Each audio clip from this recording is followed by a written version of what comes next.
ఇప్పుడే జీ5 app download చేయండి. చూడండి మీ ఫేవరెట్ టీవీ షోస్ ఎప్పుడైనా ఎక్కడైనా. ఎప్పుడొచ్చినా కూడా అందరూ చాలా సంతోషంగా కనిపించేవారు. ఈరోజు ఏమైంది? ఎందుకిలా ఉన్నారు? ఎప్పుడొచ్చినా ఏ జాతరకో పిలవడానికి గాని పంట డబ్బులు ఇవ్వటానికి గాని వచ్చాం.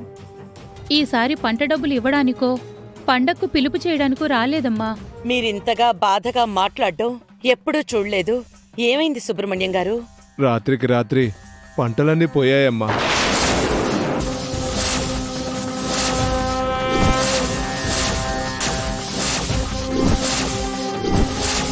ఏమన్నారు? అవునమ్మా, ఎన్నో సంవత్సరాల క్రితం నాటి రోజులు ఈరోజు మళ్లీ చూస్తున్నాం. ఎలా పోయాయండి? పచ్చని రంగు వేసినట్టు ఉన్న పొలాల మీద ఉన్న పళంగా మిడతల దండు వాలిపోయింది.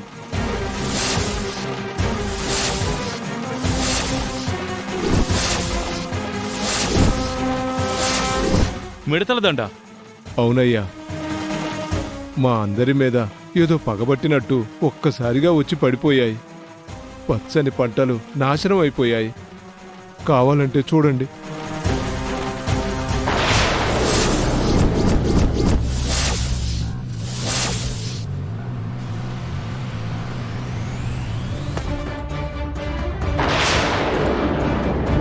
ఇదంతా అమ్మవారు ఇంటి నుండి వెళ్లిపోయిన ఎఫెక్ట్ అవని. బీర్వాల నిండా డబ్బులు లేకపోయినా, మా పిల్లలకి ఉద్యోగాలు లేకపోయినా బ్రతికాం.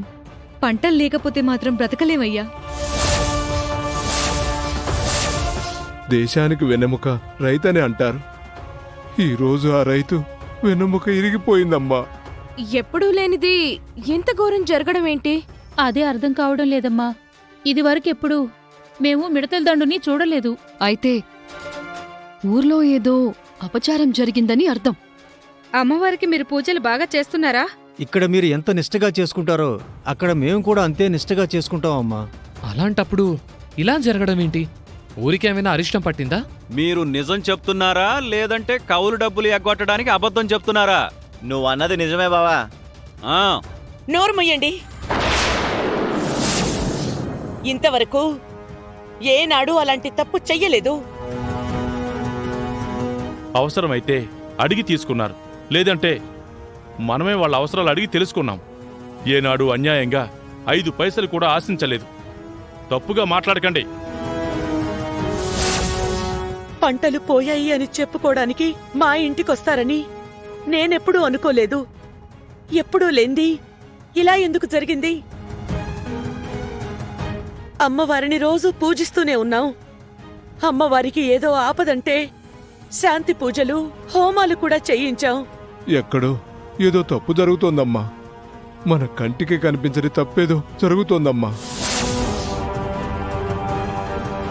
ఒకదాని మీద ఒకటి ఇలా జరుగుతున్నాయండి. అమ్మవారు ఇంట్లో ఉండి కూడా ఇలా ఎందుకు జరిపిస్తున్నారు? అమ్మా, వీలైతే ఒకసారి ఊర్రండి. అందరితో మాట్లాడి వెళ్ళండి. ధైర్యంగా ఉంటారు. లేదంటే అందరూ ఊరు వదిలి వెళ్లిపోయే పరిస్థితి కనబడుతుంది. అంత మాట అనకండి. నేనొచ్చి మాట్లాడతాను. అందరూ ధైర్యంగా ఉండండి. అంతా మీదే భారం, మీదే దయ. ఇక మేం బయలుదేరుతామమ్మా. వస్తామమ్మా. మంచిది. నన్ను గుర్తుపట్టారా? ఆ రోజు మీరు మా ఇంటికొచ్చారు. అమ్మవారు బయటికి పోతుంది అని చెప్పారు. గుర్తుపట్టానమ్మా. నాకన్నీ గుర్తున్నాయమ్మా. మీరు ఆ విషయం చెప్పిన తర్వాత నుంచి ఇంట్లో అందరం కంగారు పడిపోయాం. పంతులు గారిని పిలిచి శాంతి పూజన చేయించాం. దుష్ట నివారణ హోమం చేయించాం. అమ్మవారు మా ఇంట్లోనే క్షేమంగా ఉంది. మీరు చెప్పినట్టు వారం రోజుల్లో మా గడప దాటలేదు. కానీ ఇంట్లో రకరకాల సమస్యలు తలెత్తుతున్నాయి. ఎందుకలా అవుతుందో అర్థం కాక చాలా సతమతమవుతున్నాను స్వామి. మా ఇంటికి మళ్ళీ ఏమైంది? ఎందుకు సమస్యలు ఒకదాని తర్వాత మరొకటి వెంటాడుతున్నాయి? చెప్పండి స్వామి. మా ఇంటి ఆడపిల్ల పుట్టింటికొచ్చేసింది. మా ఊరి రైతులు సమస్యలతో వచ్చారు. నాకేమీ తోచడం లేదు. హర హర మహాదేవ.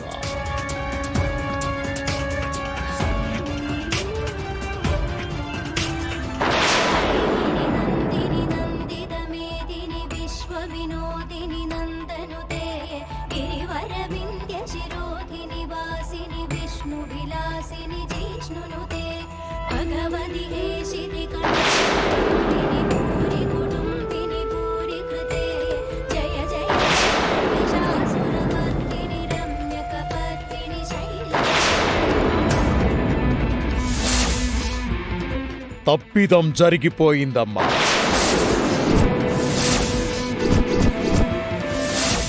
ఏమంటున్నారు స్వామి? మీ ఇంటి అమ్మవారు గతి తప్పింది.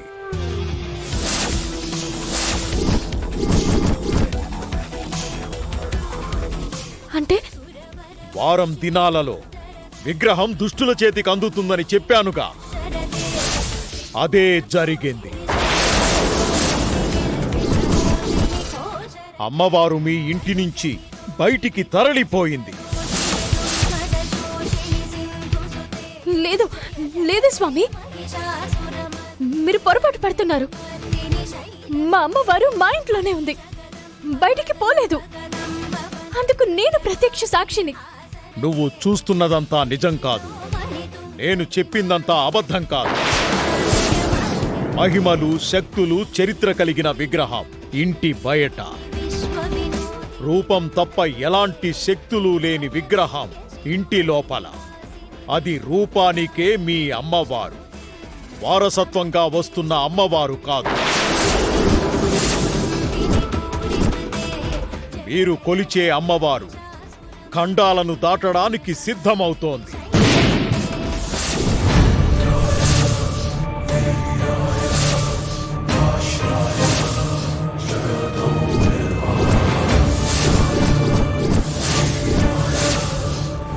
ఇది స్వయంకృతాపరాధమే, ముమ్మాటికి స్వయంకృతాపరాధమే. పచ్చని కుటుంబంలో ప్రళయాలు ముందు ముందు ఇంకా రాబోతున్నాయి. మీరంతా అమ్మవారి అనుగ్రహానికి దూరమయ్యారు. నీ ఇంట్లో ఉన్నది పూజలనందుకునే అర్హత కలిగిన విగ్రహం కాదు. నా మాట సత్యం. కర్మఫలం అనుభవించక తప్పదు. హర హర మహాదేవ, హర హర మహాదేవ.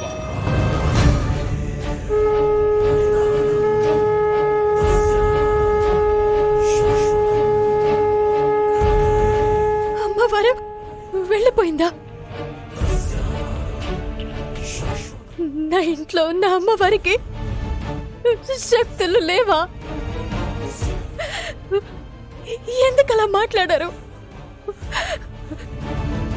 నా చేతులతో నేనే నకిలీ విగ్రహాన్ని అందజేశాను కదా, మరి ఎందుకలా అన్నారు? జీ5 యాప్ డౌన్లోడ్ చేసి అన్ని ఎపిసోడ్స్ పూర్తి ఉచితంగా చూడండి.